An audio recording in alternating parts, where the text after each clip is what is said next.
Bonsoir à tous et bienvenue dans l'entretien du jour. 3 mois après l'élection présidentielle au Cameroun où Paul Biya, 92 ans, a été réélu pour la 8e fois, une annonce pourrait rebattre les cartes et c'est celui du grand retour en politique au Cameroun de Léon Teye Onana, président de l'organisation du mouvement patriotique, l'OMP, annoncé ici en exclusivité ce soir sur Global Africa Télé Sud. Bonsoir Monsieur Onana.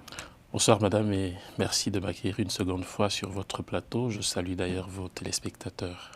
En tant qu'ancien cadre du RDPC, vous avez connu les plus hautes sphères donc, du parti au pouvoir avant de vous en éloigner pour des accords internes. Puis, vous avez repris les rênes donc, de l'OMP et pour porter une vision patriotique et surtout unitaire. Pourquoi aujourd'hui faites-vous le choix de revenir au Cameroun, sachant qu'il y a quand même un climat post-électoral assez incertain ?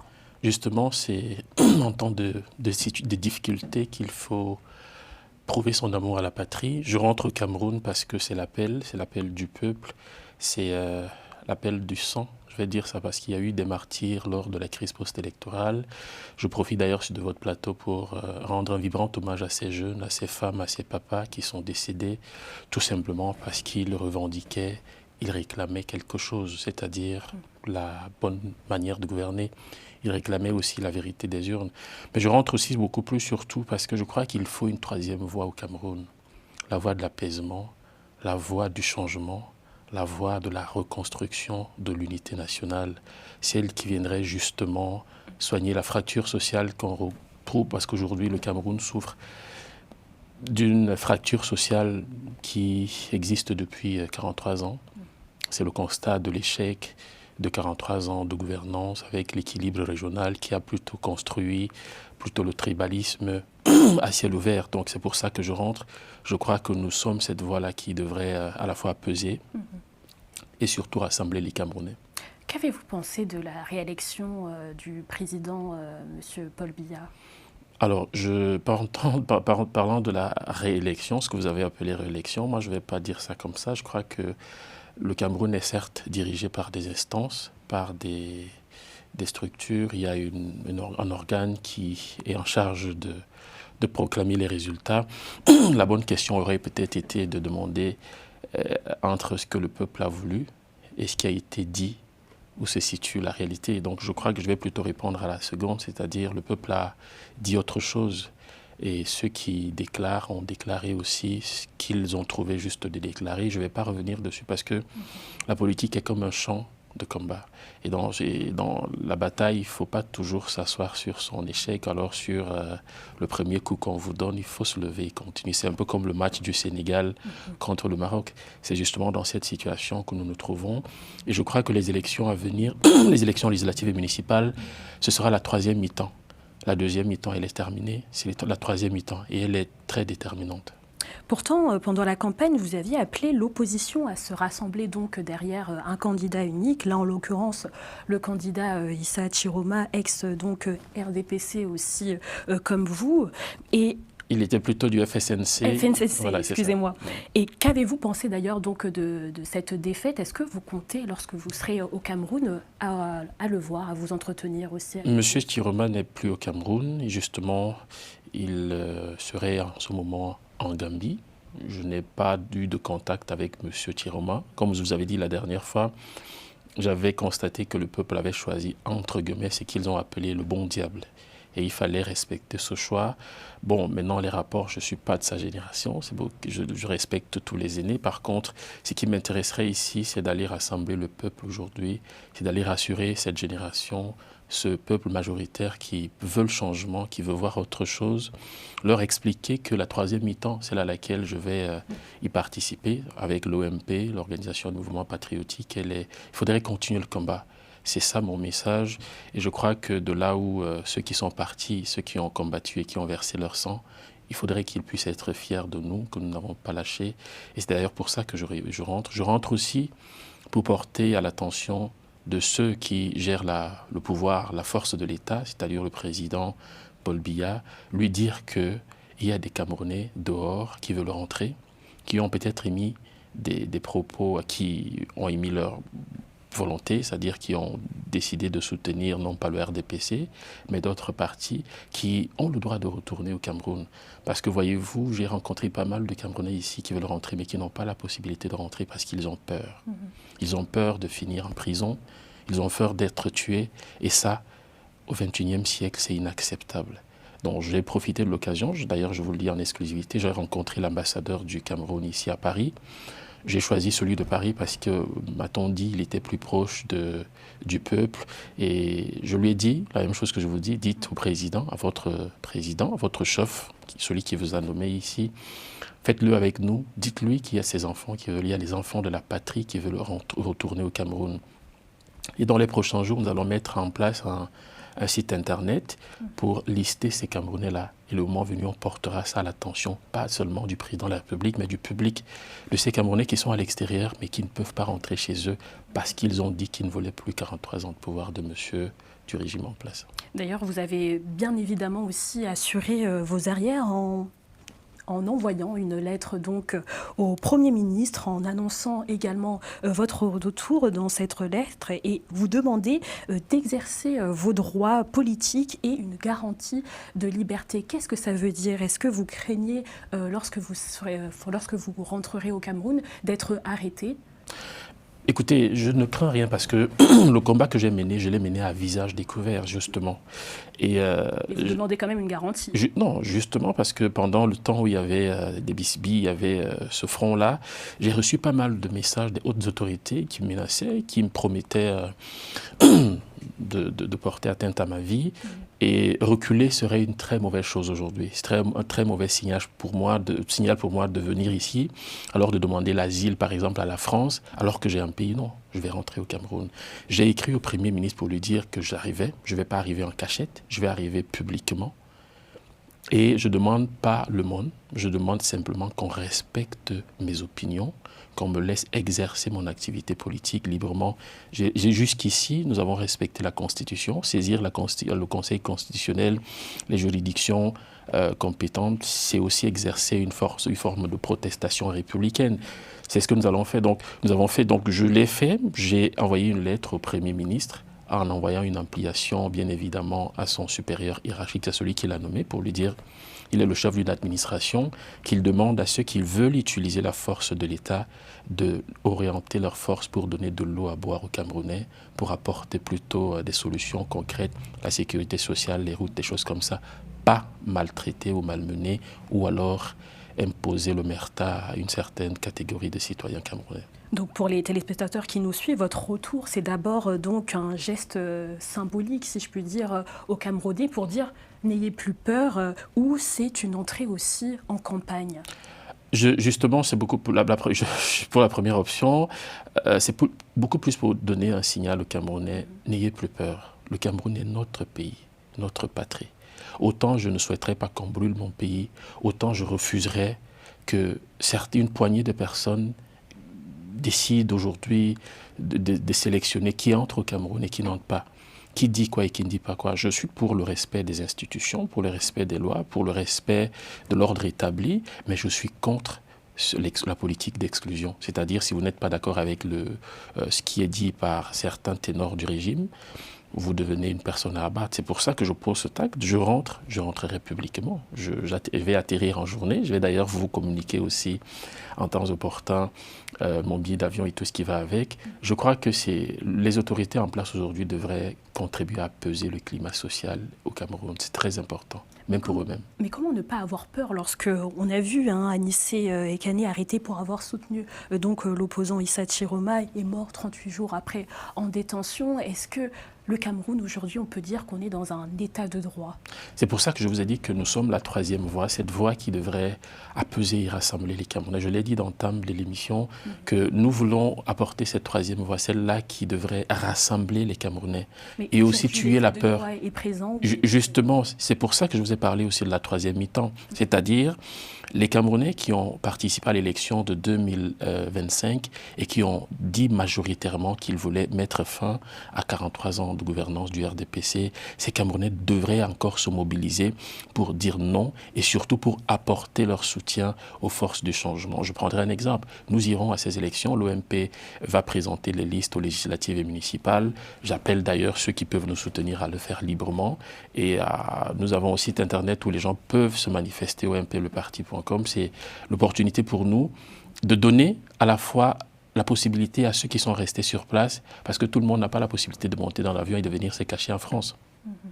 Alors moi, je rentre justement pour donner la force à ceux qui sont là et aussi pour donner un signal à ceux qui sont ici, ne laissons pas notre pays sombrer.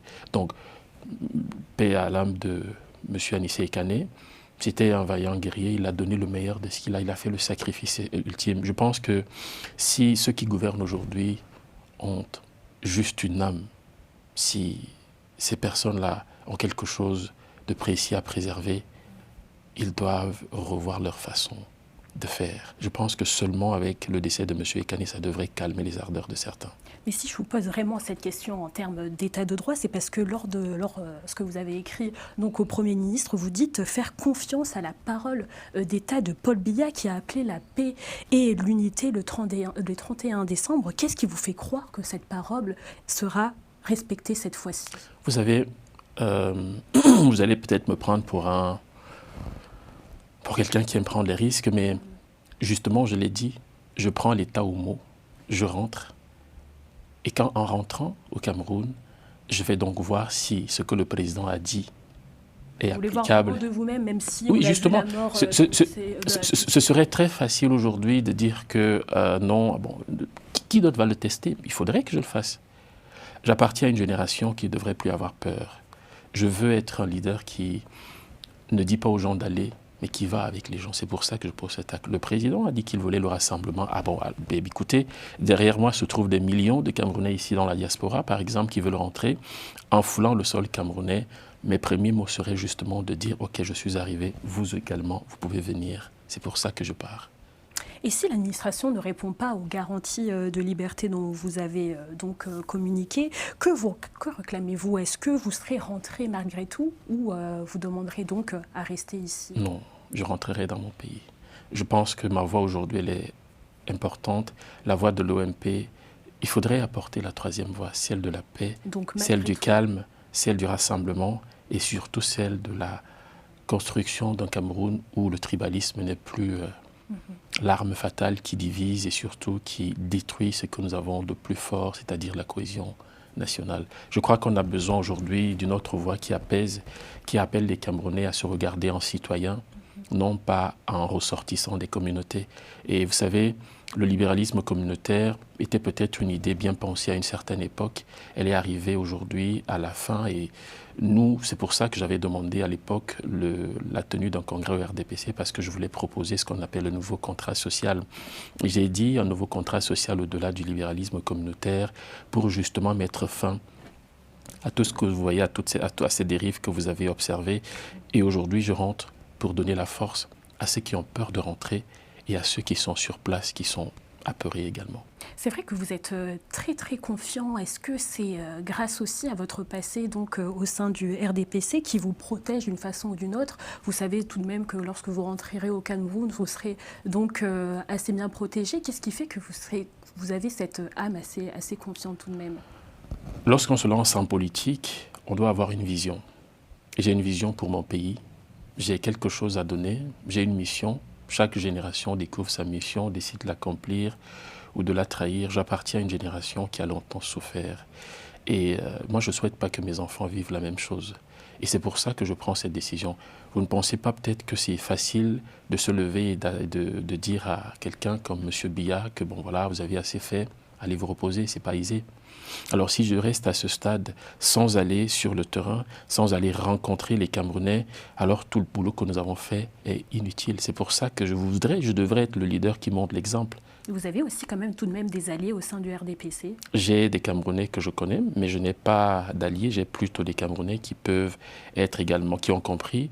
Il y a des repentis. Comme vous savez, il y a des personnes de la Renaissance, ceux qui décident de tuer l'âme de la colère et de revenir à la République, de faire les choses proprement. C'est à ces personnes que je parle. D'ailleurs, lorsqu'on ouvre une église, c'est comme un parti politique, on ne l'ouvre pas pour ceux qui sont croyants, on l'ouvre aussi pour ceux qui vont croire plus tard. Donc ceux du RDPC, j'appelle d'ailleurs ceux des jeunes qui veulent nous rejoindre à nous rejoindre parce que je leur dis, ce qui s'est passé avec Léon Teller Onana se passera également avec eux. Je pense qu'aujourd'hui, on a besoin, qu'on le veuille ou non, de se mettre ensemble et surtout de construire quelque chose de précieux.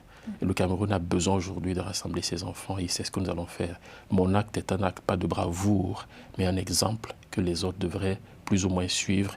Et je vais porter cette voix-là auprès à la fois des autorités, mais beaucoup plus du peuple, rassurer ce peuple-là et surtout parler un langage qui va rassembler et surtout réconforter un certain nombre de personnes.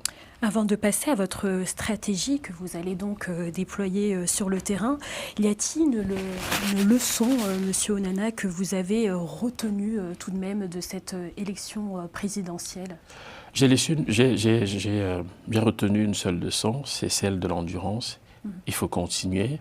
Nous n'avons peut-être pas démérité parce que vous voyez, le peuple s'est majoritairement exprimé en faveur du changement et les institutions qui sont en charge de gérer les élections ont déclaré ce qu'ils ont trouvé juste de déclarer.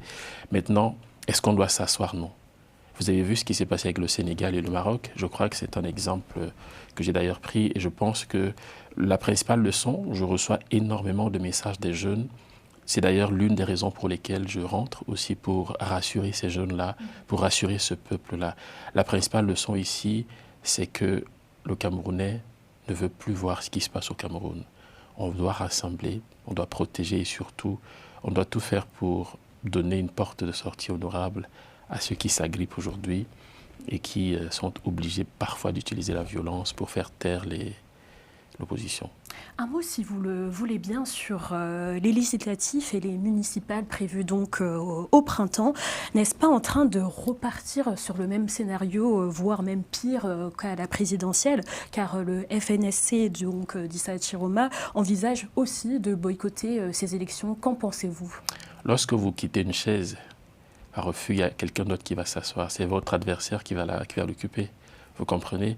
Je crois qu'on doit tirer les enseignements de ce qui s'est passé autrefois, hier, avec les autres. Moi, je respecte la position du parti de M. Chiroma, je respecte son choix.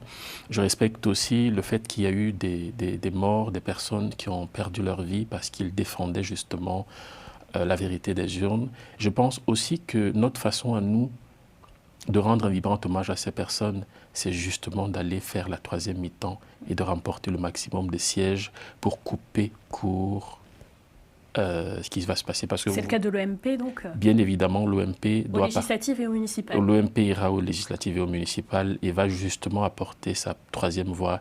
Nous allons bien évidemment nous joindre à cette plateforme, si jamais il y a une plateforme de l'opposition. Nous appelons d'ailleurs les forces du changement à se mettre ensemble justement dans ce sens. Je crois qu'il faudrait apaiser les esprits et surtout se dire que cette troisième mi-temps sera utile pour la suite en fait. Sinon, le RDPC va établir ses règles. Ce sont ces règles-là qui vont gouverner. On peut décider de dire que pour être candidat à l'élection présidentielle, il faudra apporter 10 milliards. Quel candidat au Cameroun vous donnera 10 milliards? Pour être candidat comme maire, il faudra apporter 100 millions. Qui des Camerounais vous sortira 100 millions pour être candidat? Donc, il faudrait qu'on doit occuper ces chaises. On doit se battre pour donner à notre République un autre visage. Et comment votre parti, déjà actif sur le terrain, prépare-t-il alors ces scrutins? Nous avons beaucoup plus axé notre stratégie sur le digital parce qu'on s'est dit, on a offert la plateforme OMP, le parti.com reçoit des investitures.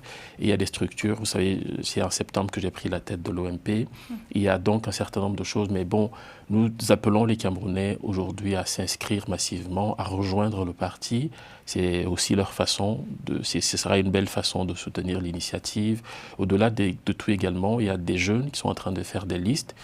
Nous allons essayer de soutenir ces listes-là, d'apporter un plus. Vous savez, ils peuvent avoir de la volonté, mais il faudra des moyens. C'est d'ailleurs la raison pour laquelle j'ai pu rencontrer un certain nombre de personnes de la diaspora, des Camerounais de la diaspora et aussi les jeunes au Cameroun qui sont en mesure de faire des listes. Je leur demande de faire des listes. L'OMP va leur donner l'investiture. Car dans un Cameroun où plus de 40% quand même de la population vit sous le seuil de pauvreté, avec un chômage des jeunes à 13% et une inflation aussi alimentaire galopante et vraiment aussi, à l'occurrence avec les postes électoraux, votre retour permet-il à l'OMP de sensibiliser ou bien donc de contrer le bilan économique? Est-ce que vous avez un programme ou vous êtes là aussi pour dénoncer? Non, pas du tout. Nous n'allons pas seulement dénoncer, nous avons un programme. L'OMP propose 3600 projets à hauteur de 10 projets par commune. Au lieu, là où le régime propose la décentralisation sans finance, nous proposons l'autonomisation financière des collectivités territoriales. Nous avons également préparé 580 missions de loi que nous allons imposer à nos élus pour que ces élus-là, avant d'aller à l'Assemblée, qu'ils aient une feuille de route. Parce que nous voulons donner un autre visage à notre pays et surtout apporter l'âme nationaliste aussi, c'est très important. Voyez-vous, le Cameroun souffre d'une chose, on divise ses enfants, tout simplement parce qu'il y a un groupe de personnes qui veut régner. Et donc, nous avons un programme, même concernant la sécurité sociale. Aujourd'hui, la loi des finances 2026 parle de 386 milliards de francs pour la couverture santé ou l'espace santé. Nous avons un projet qui va jusqu'à 1440 milliards de francs. C'est sur le site internet OMP, le parti, on peut visiter. Et donc, il y a un programme établi. J'invite d'ailleurs les Camerounais qui nous suivent à aller sur le site internet du parti pour voir ce que l'OMP propose. Donc, nous allons à ces élections avec un programme, pas seulement la critique, mais avec un programme. Monsieur Onana, on arrive bientôt à la fin de l'émission. Pouvez-vous nous communiquer la date exacte de votre retour et la première ville ou région où vous allez donc faire vos travaux? En ce moment, on a le choix entre Douala et Yaoundé.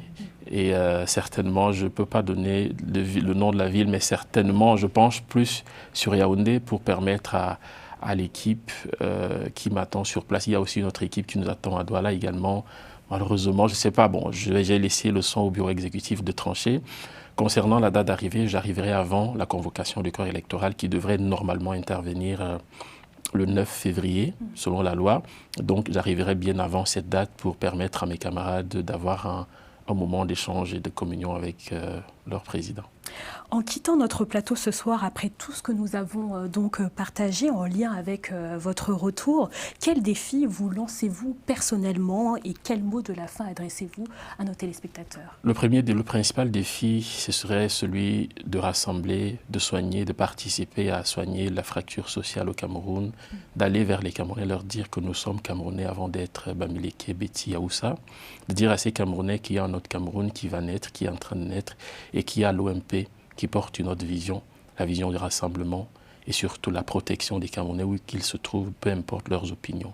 Donc c'est ça, je me suis lancé ce défi, je vous promets que dans un an peut-être, ou alors moins, ou même étant là-bas sur place si je suis de passage ici, je passerai vous donner à mi-terme le résultat du travail que j'aurai abattu. Et nous pensons qu'on devrait aller à l'Assemblée nationale et occuper des mairies pour démontrer que 43 ans de malgouvernance, il y a autre chose qu'on peut proposer aux Camerounais. Merci beaucoup, Léon Onana, donc président de l'organisation du mouvement patriotique. Merci d'avoir accepté notre invitation. Merci, madame. Merci à vous. Merci à vous de nous avoir suivis. C'est la fin de l'entretien du jour. Merci à Moustapha Kanté pour la réalisation et bonne suite de programmes sur Global Africa Télé Sud.